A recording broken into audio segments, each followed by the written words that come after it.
সম্মানিত হাজিরিন, প্রত্যেক মুমিন মাত্রই আমরা এই কথা বিশ্বাস করি যে আল্লাহ সুবহানাহু ওয়া তাআলা আমাদের জীবনের সমস্ত প্রয়োজনগুলো তিনি পূরণ করে থাকেন। ছোট থেকে বৃহৎ যা কিছুই আছে আল্লাহই আমাদেরকে দিয়ে থাকেন।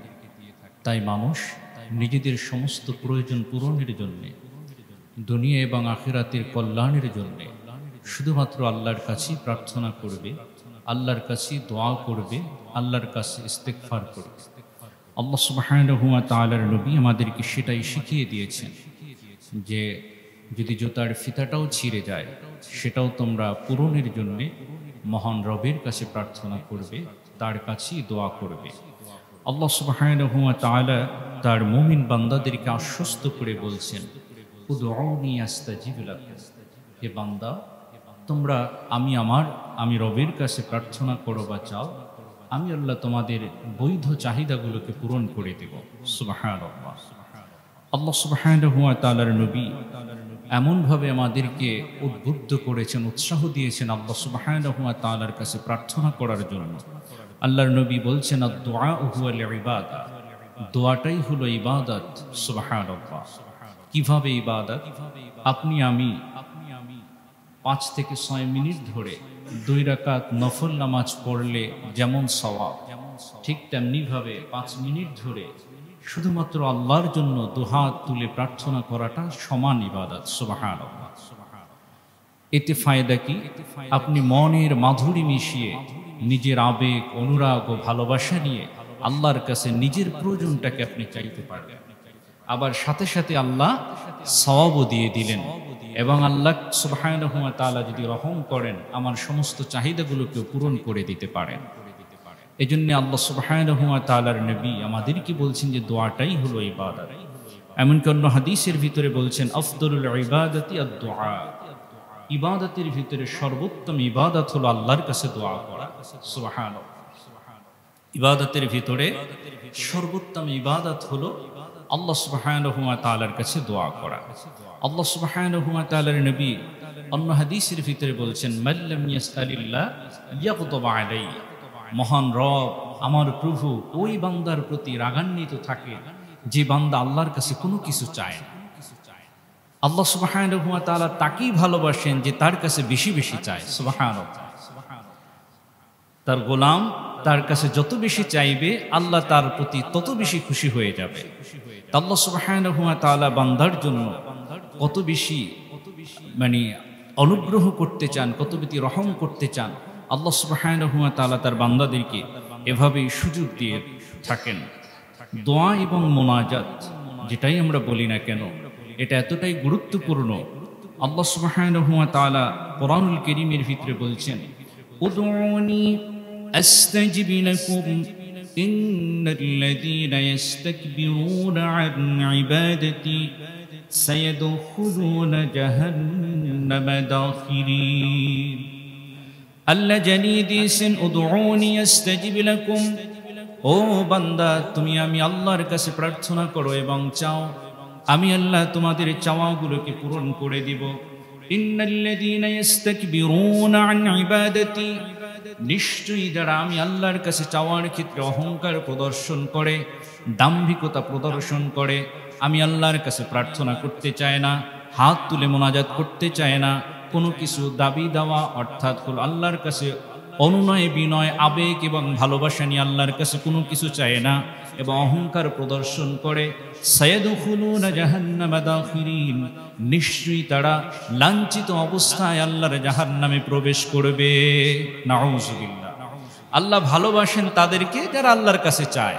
যদি অহংকার করে কোনো কিছু না চায় যে আমি একাই যথেষ্ট, আমার অর্থ, আমার মেধা, আমার পাওয়ার, আমার মন্ত্রিত্ব, আমার চেয়ারম্যানি বা আমার যত পাওয়ারই বলি না কেন এগুলোই আমার সমস্ত কিছুর জন্য যথেষ্ট, আমার আল্লাহর কাছে চাওয়ার কোনো দরকার নেই, এরকম দাম্ভিকতা যদি কোনো ব্যক্তি দেখায়, আল্লাহ বলছেন সায়াদখুলুনা জাহান্নামা দাখিরিন, অচিরেই তারা জাহান্নামে প্রবেশ করবে লাঞ্ছিত অবস্থায়। নাউযুবিল্লাহ।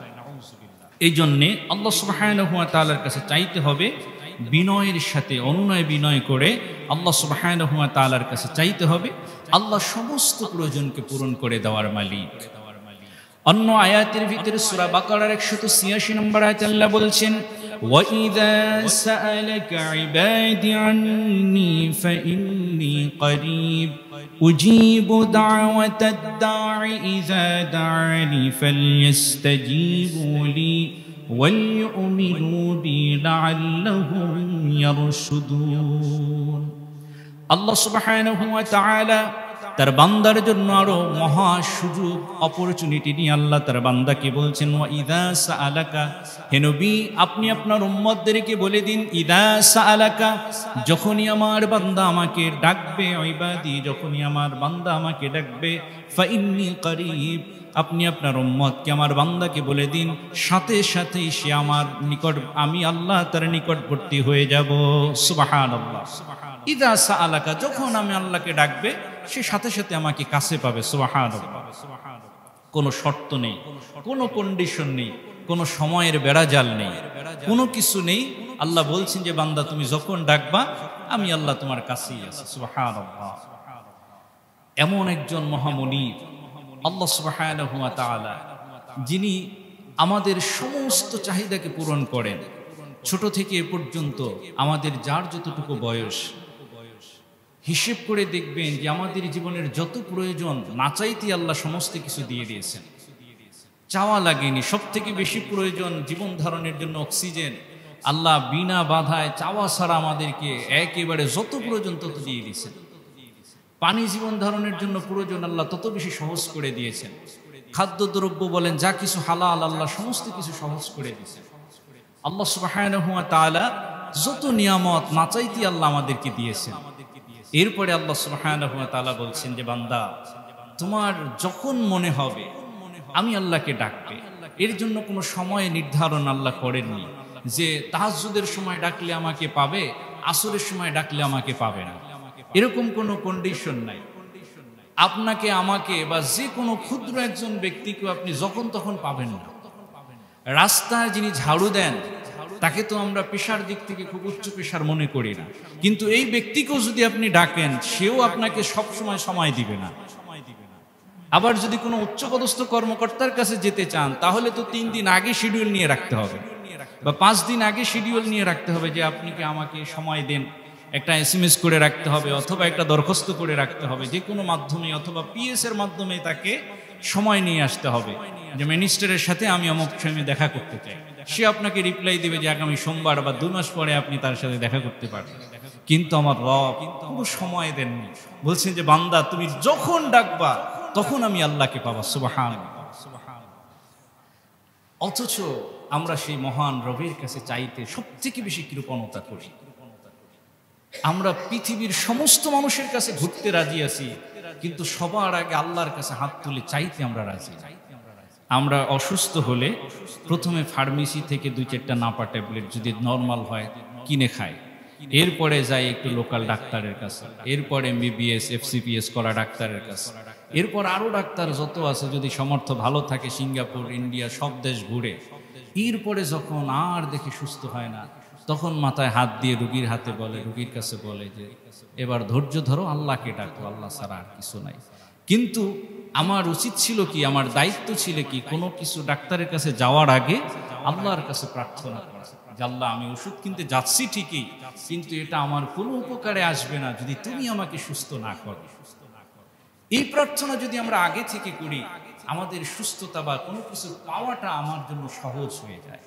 এই জন্য সালাফে সালেহিন যারা, বুজুর্গানে দিন যারা, তারা বলতেন যে তুমি যদি জানো যে আগামীকাল তোমার রিজিকে এটা একেবারে ফিক্সড, যে তোমার এটা আসেই ঘরে, বা তোমার যে জিনিসটা প্রয়োজন তুমি 100% নিশ্চিত তুমি ওটা পেয়ে যাবে আগামীকালকে, এরপরও তুমি আল্লাহর কাছে দোয়া করো যে আল্লাহ তুমি যদি ওটা আমাকে দাও তাহলে আমি পেতে পারি, না হলে কোনো সুযোগ নাই।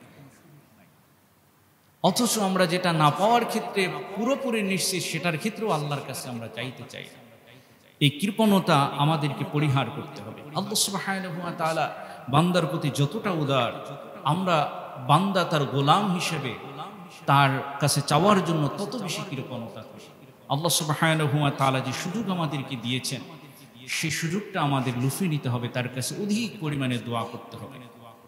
আল্লাহ রাসূল সাল্লাল্লাহু আলাইহি ওয়াসাল্লাম ইবনে মাজার 3827 নম্বর হাদিস। এই হাদিসের ভিতরে বলছেন মান লাম ইয়াদউল্লাহ সুবহানাহু ওয়া তাআলা গাদিবা আলাইহি, আল্লাহ বলছেন যে আল্লাহর কাছে প্রার্থনা করে না, আল্লাহ সুবহানাহু ওয়া তাআলা তার প্রতি রাগান্বিত। ইবনে মাজার অন্য হাদিসের ভিতরে বলছেন লাইসা শাইউন আকরামু আলাল্লাহি সুবহানাহু ওয়া তাআলা মিনাদ দুআ। আল্লাহ সুবহানাহু ওয়া তাআলার নবী বলছেন যে লাইসা শাইউন, এমন কোনো বস্তু নাই যে আকরামু আলাল্লাহ, আল্লাহর কাছে ওই ব্যক্তিকে সম্মানিত করতে পারে। আল্লাহ সুবহানাহু ওয়া তাআলার কাছে ব্যক্তিকে সম্মানিত করতে পারে মিনাদ দুআ, দোয়া থেকে। অর্থাৎ আল্লাহর কাছে তার বান্দাকে সবথেকে বেশি সম্মানিত করে কোন ইবাদত? তার কাছে প্রার্থনা করা, দোয়া করা। সুবহানাল্লাহ। আমি আল্লাহর কাছে যত বেশি দোয়া করব, যত বেশি চাইব, যত বেশি প্রার্থনা করব, আমার আল্লাহ আমাকে তত বেশি সম্মানিত করবেন। সুবহানাল্লাহ। তাই আল্লাহ সুবহানাহু ওয়া তাআলার কাছে যত বেশি চাওয়া হয়, আল্লাহ সুবহানাহু ওয়া তাআলা তাকে তত বেশি সম্মানিত করেন। মাজমুউজ জাওয়ায়েদের অন্য হাদিসের ভিতরে আল্লাহর নবী বলছেন ইন্না আবখালান নাস মিন বাখিলা বিসসালাম, পৃথিবীতে সবথেকে বড় কৃপণ ওই ব্যক্তি যে সালাম দিতে কৃপণতা করে। অর্থাৎ মুমিনের সাথে দেখা হয়েছে, এরপরে মুখ বন্ধ করে রাখে। সালাম দিতে কোনো কিছু লাগে না, না অর্থ লাগে, না সময় লাগে, কোনো কিছু লাগে না, শুধুমাত্র একটু সদিচ্ছার দরকার হয়। আল্লাহর নবী বলছেন যে পৃথিবীর সবথেকে বড় কৃপণ ওই ব্যক্তি যে সালাম দিতে কৃপণতা করে। আর এই হাদিসের শেষ অংশে আল্লাহর নবী বলছেন ওয়া আজাজান নাসি মান আজাজা আনিদ দুআ, পৃথিবীতে সবথেকে অসহায় ব্যক্তি হলো ওই ব্যক্তি যে আল্লাহর কাছে চাইতে কৃপণতা করে। সুবহানাল্লাহ।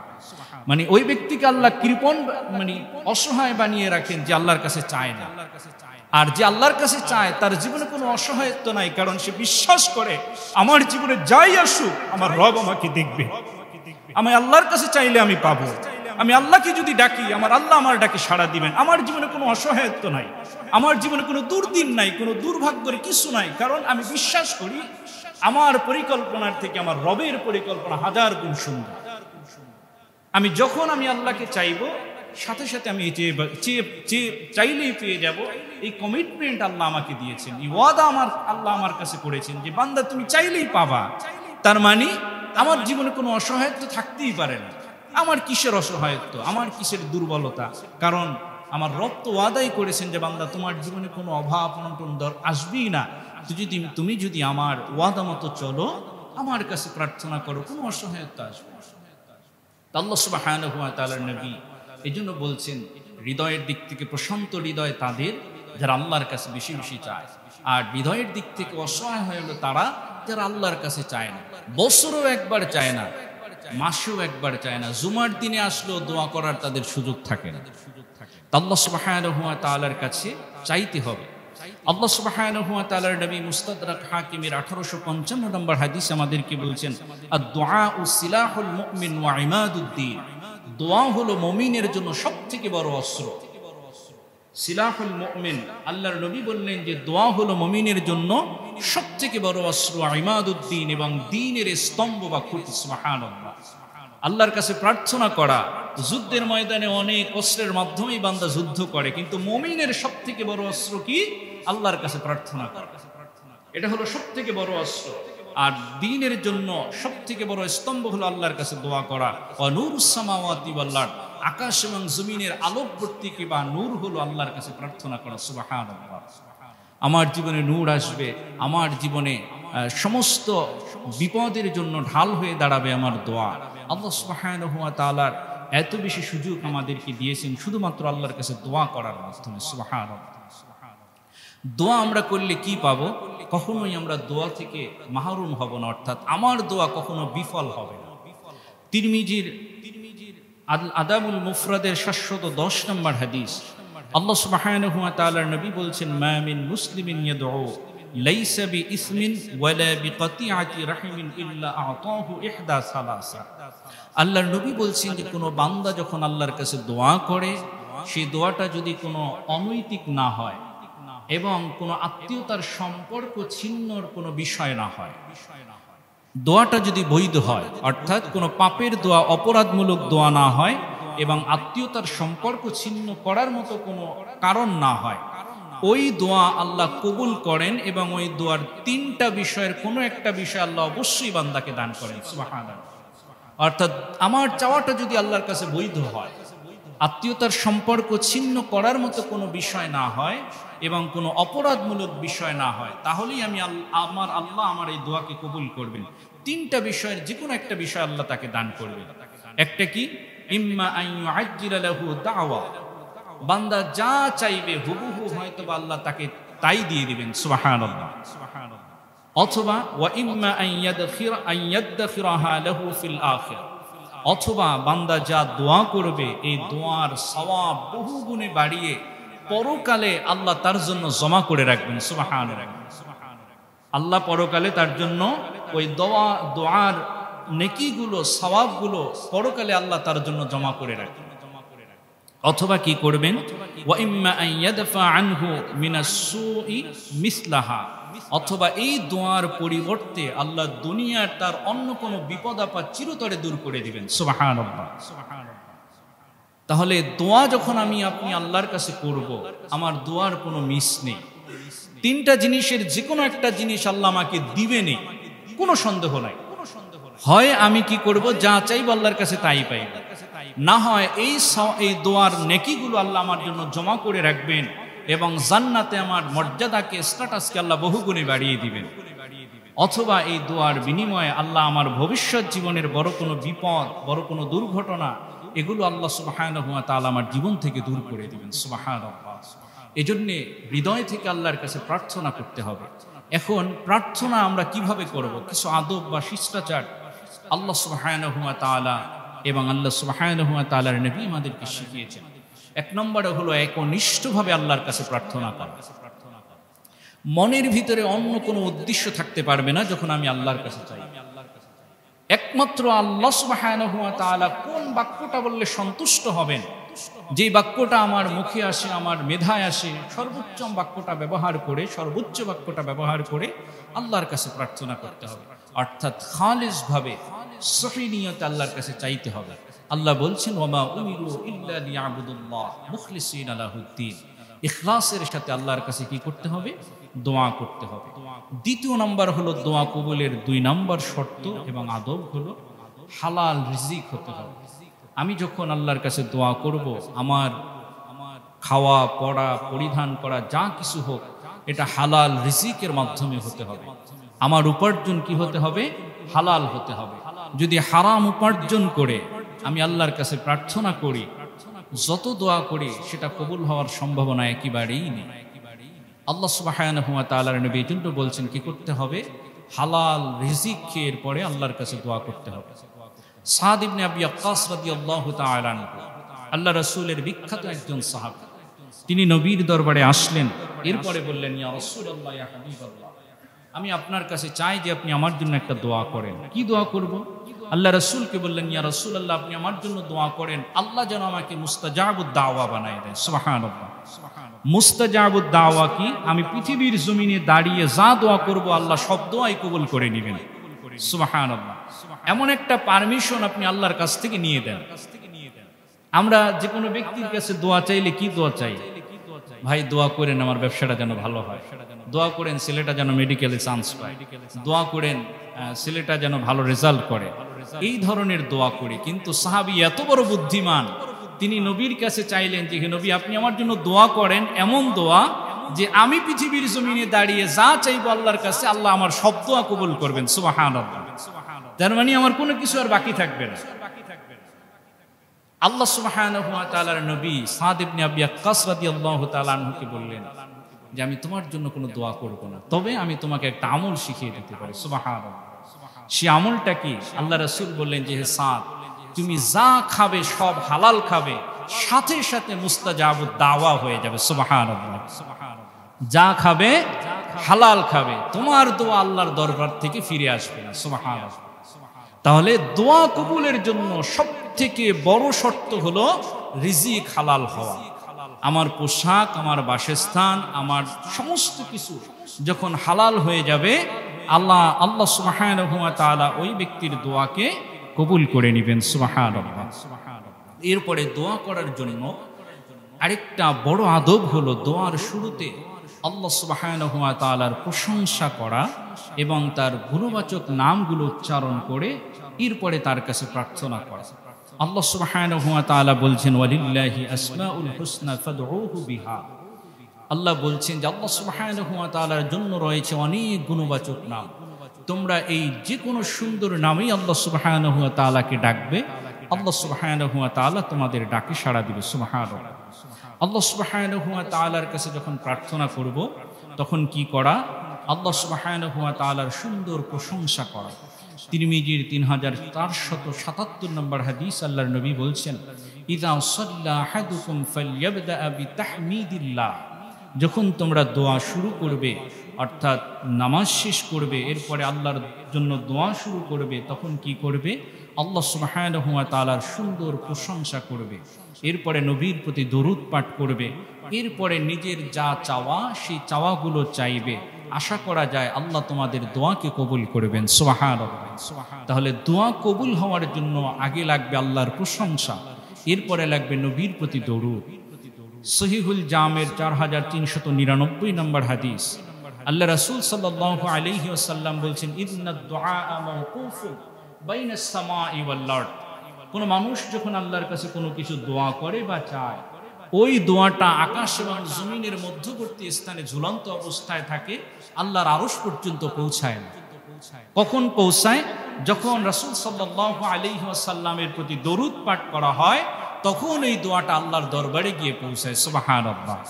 তাহলে কোন দোয়াই আল্লাহ সুবহানাহু ওয়া তাআলার কাছে পৌঁছবে না যতক্ষণ না নবীর প্রতি দরুদ পাঠ করা হয়। সেজন্য দোয়া করতে হলে আল্লাহর প্রশংসা সাথে সাথে কি করা? নবীর প্রতি দরুদ পাঠ করা। তাহলে আমাদের দোয়া আল্লাহ সুবহানাহু ওয়া তাআলার কাছে কবুল হওয়ার সম্ভাবনা সবথেকে বেশি। এরপরে দোয়ার আরেকটি আদব হলো, যখন আমরা দোয়া করব কাবার দিকে ফিরে কিবলামুখী হয়ে দোয়া করা।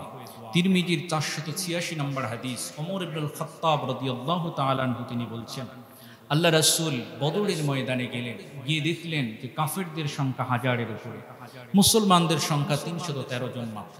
আল্লাহ রাসূল কাবার দিকে ফিরলেন, কিবলামুখী হলেন, এরপরে দোয়া করলেন যে হে আল্লাহ, আজকের এই দিনে যদি তোমার এই ক্ষুদ্র মুসলিম দলটা যদি পরাজিত হয়ে যায়, তা তোমার এই জমিনে তোমাকে আল্লাহ বলে ডাকার আর কি অবশিষ্ট থাকবে?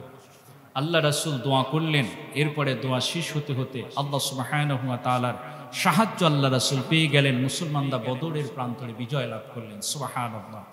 তা ওমর রাদিয়াল্লাহু তাআলা আনহু বললেন যে আল্লাহ সুবহানাহু ওয়া তাআলার নবী বদরের প্রান্তর সহ প্রায় সময় দোয়া করেছেন কোন দিকে ফিরে? কাবার দিকে ফিরে। এই জন্য দোয়ার একটা আদব হলো কিবলামুখী হয়ে এরপরে দোয়া করা। দোয়ার আরেকটি আদব হলো দুই হাত তুলে আল্লাহর কাছে দোয়া করা। আবু দাউদের 1486 নম্বর হাদিস, আল্লাহর নবী বলছেন ইদা সাআলতুমুল্লাহ, যখন তোমরা আল্লাহর কাছে কোনো কিছু চাইবে, ফাসআলু বিবুতুনি আকুফিকুম, তোমরা আল্লাহ সুবহানাহু ওয়া তাআলার কাছে হাতের পেট দিয়ে আল্লাহর কাছে প্রার্থনা করবে। সুবহানাল্লাহ।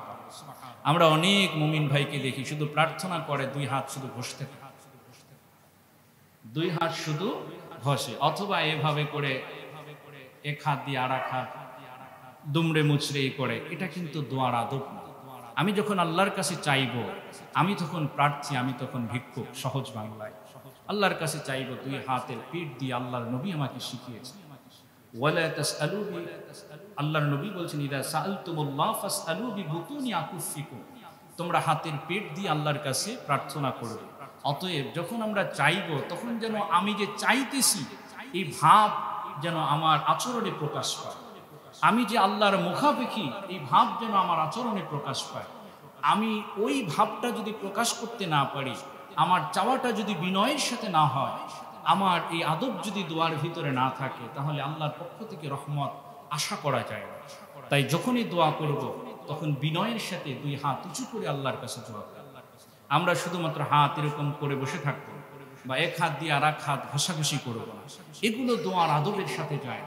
আমরা অনেক দেখা যায় যে যারা দীর্ঘদিন নামাজ আদায় করেন, কিন্তু দোয়া করতে গেলে হাত ওঠে না, কেউ বা হাঁটুর উপরে হাত দুটো এরকম রাখা দেয়, এরকমও দেখছি। সম্মানিত মুসল্লিদের ভিতরে দেখছি যারা 5 ওয়াক্ত নামাজ পড়ে, দোয়া করতেছে হাঁটুর উপরে দুই হাত এভাবে রাখা দিছে, আল্লাহর কাছে চাইতে তার হাত ওঠে না, প্যারালাইজড হয়ে যায় মনে হচ্ছে। কিন্তু এই কৃপণতা করা যাবে না। যিনি আমাদেরকে সব দেন, তার কাছে চাইতে আমাদের কৃপণতা কোথায়? আল্লাহ সুবহানাহু ওয়া তাআলা হলেন গনি ওয়া আনতুমুল ফুকারা। আল্লাহ বললেন আমি একাই ধনী, তোমরা সব গরিব, সব মিসকিন।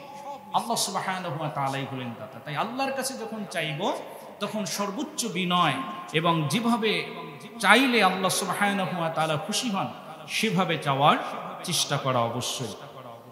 দোয়া কবুলের ব্যাপারে নিশ্চিত বিশ্বাস রাখা, এটা আরেকটি আদব, যে আমার দোয়া আল্লাহ শুনবেন এই বিশ্বাসটা মনের ভিতরে রাখা। আমার দোয়া কবুল হবে না এই বিশ্বাস বা আশঙ্কা আমাদের হৃদয়ে থাকাটা উচিত নয়। আবু দাউদের 1486 নম্বর হাদিস আল্লাহর নবী বলছেন, দোয়া কবুল হওয়ার ব্যাপারে তোমরা যেন নিশ্চিত হয়ে দোয়া করো, কেননা আল্লাহ সুবহানাহু ওয়া তাআলা অবহেলাকারী এবং অমনোযোগীর অন্তরের দোয়া আল্লাহ কবুল করেন না। অর্থাৎ দোয়া যখন করব তখন আমার দোয়ার ভিতরে কোনো অবহেলা থাকবে না, কোনো অনিশ্চয়তা থাকবে না, অমনোযোগিতা থাকবে না। আমার পূর্ণ মনোযোগ আমি আল্লাহর কাছে চাইতেছি, আমার পূর্ণ আস্থা আমি আল্লাহর কাছে চাইতেছি। অর্থাৎ অমনোযোগিতা এবং অবহেলাকারীর দোয়া আল্লাহ কখনোই কবুল করেন না। তাই আমি যখন দোয়া করব আমার শতভাগ মনোনিবেশ থাকবে আল্লাহর প্রতি, আমি আল্লাহর কাছে চাইতেছি, এই বিশ্বাসটা অবশ্যই থাকতে হবে। এবং আল্লাহর নবী আরো বলেছেন যে দোয়া যদি আমার মনে হয় যে এই দোয়াটা আমার জীবনে কবুল হওয়া দরকার, এই দোয়াটা বারবার করা উচিত। যেটা বেশি গুরুত্বপূর্ণ ওইটা বেশিবার বলা, যেটা কোরআনই আল্লাহ আমাদেরকে শিখিয়েছেন। আল্লাহ সুবহানাহু ওয়া তাআলা নামাজের কথা কতবার বলছেন? 80 বারের অধিক, 82-83 বার বলছেন। একবার বললেই তো হতো, একাধিকবার বলার উদ্দেশ্য এটার গুরুত্ব আরোপ করা। জিহাদের কথা বহুবার বলেছেন, এটার গুরুত্ব অনুধাবন করানো। আল্লাহ সুবহানাহু ওয়া তাআলা বলছেন, নবী বলছেন, বুখারীর হাদিস 6340 নম্বর হাদিস, আল্লাহর নবী বলছেন যে বারবার দোয়া করো যতক্ষণ পর্যন্ত না তোমার দোয়া কবুল হয়। একেবারে আল্লাহ সুবহানাহু ওয়া তাআলার সন্তুষ্টির উদ্দেশ্যে দোয়া করা।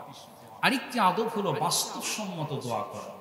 আল্লাহ সুবহানাহু ওয়া তাআলা পৃথিবীর সমস্ত কিছু একটা নিয়মের অধীন করে দিয়েছেন, একটা সিস্টেমের অধীন করে দিয়েছেন। এই জন্য নিয়মের অধীন থেকে দোয়া করা, বাস্তবসম্মত দোয়া করা, অবাস্তব কল্পনাতীত বা কল্পনার বাহিরে কোনো দোয়া করা, এই দোয়া কিন্তু আল্লাহর দরবারে কবুল হবে না, একেবারে খুবই রেয়ার। আল্লাহ নিয়মের বাহিরে থেকে অনেক কিছু প্রতিষ্ঠিত করেন, কিন্তু সেটা আমভাবে সবার ক্ষেত্রে নয়। সিস্টেমের বাহিরে আল্লাহ অনেক কিছু করেন, তার ক্ষমতা রয়েছে, কিন্তু আল্লাহ মুমিনদের জন্য একটা নিয়ম করে দিয়েছেন, ওই নিয়মের ভিতরে চাইতে হবে, বাস্তবসম্মত দোয়া করতে হবে। মনে করেন যে আপনি লঞ্চে যাচ্ছেন, যাত্রা করছেন, মাছ নদীতে লঞ্চ ডুবে গেছে। এখন যদি আপনি মনে মনে দোয়া করেন যে আল্লাহ আকাশ থেকে একটা হেলিকপ্টার পাঠান, আমি সেখানে উঠে চলে যাব, এখন এইটা কিন্তু বাস্তবসম্মত দোয়া না। বাস্তবসম্মত দোয়া হলো যে আল্লাহ এখান থেকে আপনি যেভাবে পারেন আমাকে উদ্ধার করেন, অথবা অন্য কোনো উপায় অবলম্বন করতে হবে। কিন্তু অবাস্তব দোয়া, এ দোয়া কিন্তু আল্লাহ সুবহানাহু ওয়া তাআলার দরবারে কবুল হবে না। আমি লেখাপড়া কিছুই করলাম না, অথচ গোল্ডেন এ প্লাসের আশা করে বসে আছি, এই দোয়া কিন্তু আল্লাহ সুবহানাহু ওয়া তাআলার দরবারে গৃহীত হবে না। আমার চেষ্টা শতভাগ থাকবে, সাথে সাথে আল্লাহর কাছে দোয়া থাকবে, তাহলে চেষ্টার ভিতরে আল্লাহ বহুগুণে বরকত দিয়ে দিবেন। এটাই হলো প্রাপ্তি। আমার চেষ্টা যদি না থাকে আর আমি যদি শুধু আল্লাহর কাছে দোয়া করে হাত পা গুটিয়ে বসে থাকি, এই শিক্ষা আল্লাহ রাসূল আমাদেরকে দেন। আল্লাহ সুবহানাহু ওয়া তাআলা অর্ডার করেছেন তুমি মদিনায় হিজরত করো। আল্লাহ রাসূল সমস্ত প্রস্তুতি নিছেন, সবাই যেই পথে মদিনায় যায় আল্লাহ রাসূল উল্টা পথে মদিনায় গেছেন, পথ পরিবর্তন করে গেছেন, শত কৌশল অবলম্বন করছেন, এরপরে তিনি হিজরতের জন্য রওনা হয়েছেন। তার মানে হলো কি, যে আমার পক্ষ থেকে যতটুকু প্রস্তুতি দরকার সমস্ত চেষ্টা থাকবে, এরপরে আল্লাহর কাছে দোয়া করতে হবে, তাহলে চেষ্টার পরিপূর্ণতা আল্লাহ করে দিবেন। সুবহানাল্লাহ।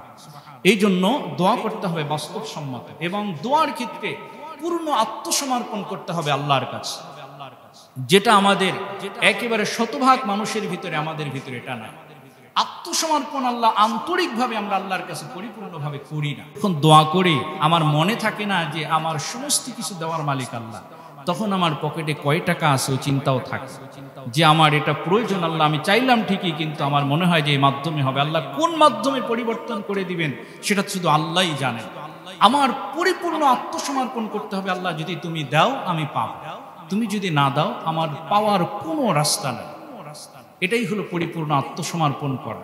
এই জন্য পরিপূর্ণ আত্মসমর্পণ করে আল্লাহর কাছে চাইতে হবে, দৃঢ় বিশ্বাসের সাথে আল্লাহর কাছে দোয়া করা। আল্লাহর নবী বলছেন, লা ইয়াকুলান্না আহাদুকুম, তোমাদের কেউ যেন এটা না বলে, আল্লাহুম্মা গফিরলি ইন শি'তা, হে আল্লাহ আমি তোমার কাছে ক্ষমা চাই, তুমি আমাকে ক্ষমা করে দাও যদি তুমি ইচ্ছা করো। এই ধরনের দৃঢ় বিশ্বাসহীনতার মাধ্যমে দোয়া করা উচিত নয়। দৃঢ় বিশ্বাস নিয়েই আল্লাহর কাছে দোয়া করতে হবে যে আল্লাহ আমার দোয়াকে কবুল করেছে, এই বিশ্বাস নিয়ে দোয়া করতে হবে। এটা আল্লাহ রাসূল আমাদেরকে শিখিয়েছেন। এরপরে অনুনয় বিনয় করে আল্লাহর কাছে দোয়া করা, বিশেষ করে নীরবে নিভৃতে আল্লাহর কাছে দোয়া করা। যে সময় সকল মানুষ ঘুমায়, নীরবতা থাকে, ওই সময় আল্লাহ সুবহানাহু ওয়া তাআলার কাছে দোয়া করার চেষ্টা করা। দোয়া কবুলের বিশেষ কিছু সময় রয়েছে, সেই সময়গুলোর ভিতরে আল্লাহ রাসূল আমাদেরকে শিখিয়ে দিয়েছেন প্রত্যেক ফরজ নামাজের পরে দোয়া করা। আল্লাহ রাসূলকে প্রশ্ন করা হলো, আইয়ু দুআ আসমা, ইয়া রাসূলুল্লাহ, আল্লাহ কোন সময়ের দোয়া সবথেকে বেশি কবুল করেন?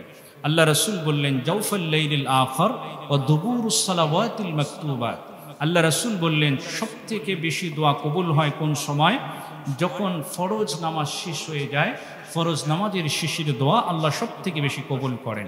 আরেকটা হলো জাওফাল লাইলিল আখির, অর্থাৎ শেষ প্রহারের দোয়া, তাহাজ্জুদের সময় বান্দা আল্লাহর কাছে যে দোয়া করেন, ওই দোয়া আল্লাহ সুবহানাহু ওয়া তাআলা কবুল করে থাকেন। তৃতীয়ত দোয়া কবুলের আরেকটি সময় হলো আমরা যখন ঘুমিয়ে যাই, ঘুমানোর পরে যখন ঘুম ভেঙে যায় রাতের বেলায়, কিছু অংশ ঘুমানোর পরে ঘুম ভেঙে গেল, ঘুম ভেঙে গেলে ওই সময় যদি আল্লাহর কাছে দোয়া করা হয়, ওই দোয়াটাও আল্লাহ সুবহানাহু ওয়া তাআলা কবুল করেন। সুবহানাল্লাহ। এরপরে আজানের সময়, অর্থাৎ আজান হয়ে গেলে তখন যে দোয়া করা হয়, সে দোয়াটাও আল্লাহ সুবহানাহু ওয়া তাআলা কবুল করে থাকেন। জিহাদের ময়দানে যুদ্ধরত অবস্থায় যে দোয়া করা হয়, সে দোয়াও আল্লাহ কবুল করে থাকেন বেশি। এটা আল্লাহর নবী আমাদেরকে আশ্বস্ত করেছেন। এরপরে আজানের জবাব দেওয়ার পরে যে দোয়া করা হয়, এটা দোয়া কবুলের শ্রেষ্ঠ একটা সময়। আমরা যে দোয়া পড়ি, আল্লাহুম্মা রাব্বা হাযিহি দাওয়াতিত তাম্মা, এই দোয়াটা শেষ করে নিজের জন্য দোয়া করা, এই সময়টা আল্লাহ কি করেন? দোয়াকে কবুল করে থাকেন। সুবহানাল্লাহ। এরপরে আজান হয়ে যাওয়ার পরে জামাত শুরু হতে গেলে যে ইকামত দেওয়া হয়, আজান এবং ইকামতের মধ্যবর্তী সময়, এই সময়টা দোয়া কবুলের শ্রেষ্ঠ একটা সময়। আল্লাহর নবী বলছেন, লা ইয়ারুদ্দুদ দুআ বাইনাল আযানি ওয়াল ইকামা, আজান এবং ইকামতের মধ্যবর্তী সময় যে দোয়া করা হয়, এই সময়ের দোয়া আল্লাহ সবথেকে বেশি কবুল করেন। সুবহানাল্লাহ। আমরা অনেক মুসল্লিদেরকে দেখি আইসা শুধু মসজিদে গল্প করে, অথচ তার জীবনের দোয়া কবুলের অন্যতম একটা সময় সে অবহেলায় কাটিয়ে দিচ্ছে। গল্প না করে যদি আমি এই সময়টা আল্লাহর কাছে প্রার্থনা করি, আমার রবের প্রতিশ্রুতি অনুযায়ী এই দোয়াটা আল্লাহ সুবহানাহু ওয়া তাআলা কবুল করতে পারেন। এই জন্য এই বিষয়গুলোকে বিশেষ করে লক্ষ্য রাখা। এরপরে রোজা অবস্থায় যদি বান্দা দোয়া করে, সে দোয়াও আল্লাহ কবুল করে থাকেন। এরপরে সফর অবস্থায় যে দোয়া করা হয়, সে দোয়াটা আল্লাহ বেশি কবুল করে থাকেন। জুমার দিনে বিশেষ করে আসরের পর থেকে মাগরিব পর্যন্ত যে সময়টা, এই সময়টা যে দোয়া করা হয়, এই দোয়াটাও আল্লাহ সুবহানাহু ওয়া তাআলা কবুল করে থাকেন। তাই সম্মানিত হাজিরিন, এই বিশেষ সময়গুলো আমরা গুরুত্বের সাথে মূল্যায়ন করার চেষ্টা করব এবং এই সময়গুলোতে দোয়া করার চেষ্টা করব। দোয়া কবুল হবে এই আশা নিয়ে আমরা আল্লাহর কাছে প্রার্থনা করব। এবং আমরা যে দোয়া করি, এই দোয়ার ক্ষেত্রে একক দোয়া করা, সেক্ষেত্রে সব থেকে বেশি সময় নিয়ে দোয়া করা যায়। সম্মিলিতভাবে দোয়া করলে সেটাও কখনো কখনো আল্লাহ রাসূল করেছেন, আবার কখনো করেননি। সে বিষয়টাও আমাদের লক্ষ্য রাখার চেষ্টা করা। সম্মিলিত দোয়া কবুল হয় সে ব্যাপারে অনেক রেফারেন্স আমরা পাই। কোরআনুল কারীমের ভিতরে আল্লাহ সুবহানাহু ওয়া তাআলা বলছেন, দাওয়াতুকুমা উজিবাত ক্বাদ ক্বালা, অর্থাৎ মূসা এবং হারুন আলাইহিস সালাতু ওয়াস সালাম দুইজন সম্মানিত নবী। মূসা আলাইহিস সালাতু ওয়াস সালাম দোয়া করেছেন, হারুন আলাইহিস সালাতু ওয়াস সালাম আমিন আমিন বলেছেন। এই দোয়া আল্লাহ কবুল করে নিয়েছিলেন। সুবহানাল্লাহ। ইব্রাহিম আলাইহিস সালাতু ওয়াস সালাম, ইসমাঈল আলাইহিস সালাতু ওয়াস সালাম দুইজন কাবা নির্মাণ করার পরে আল্লাহর কাছে দোয়া করেছেন, ভালো কাজ করার পরে দোয়া করেছেন, আল্লাহ তাদের দোয়াগুলোকে কবুল করেছেন। তা মূসা এবং হারুন আলাইহিস সালাতু ওয়াস সালামের শিক্ষা আল্লাহ কোরআনুল কারীমের ভিতরে দিয়ে দিয়েছেন। এজন্য সেই শিক্ষাটা আমাদের ধারণ করা। অনেক সময় আমরা দেখা যায় যে দোয়া করি, ইমাম সাহেব দোয়া করতে থাকেন আর মুসল্লিরা মুখ বন্ধ করে থাকে। এটা সুন্নাত না।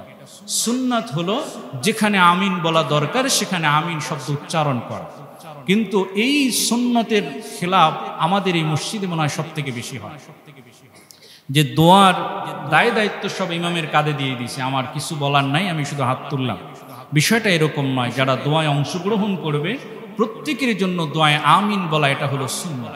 এই বিষয়গুলোকে আমাদের লক্ষ্য রাখার চেষ্টা করা এবং দোয়ার যে আদবগুলো আমরা শুনেছি সেই আদবগুলো রক্ষা করে আমরা প্রত্যেকে আল্লাহর কাছে প্রার্থনা করার চেষ্টা করব। আমরা আজকের আলোচনার মাধ্যমে জানলাম যে দোয়া হলো ইবাদতের ভিতরে শ্রেষ্ঠ ইবাদত, দোয়া হলো ইবাদতের মগজ বা মূল চালিকা শক্তি। তাই আমরা সর্বক্ষেত্রে ছোট থেকে বড় যা কিছু প্রয়োজন হোক না কেন আল্লাহর কাছে প্রার্থনা করব, দোয়া করব, মুনাজাত করব। আল্লাহ পাক আমাদেরকে এই আমলের সাথে চিরকাল সম্পৃক্ত রাখার তৌফিক দান করুন।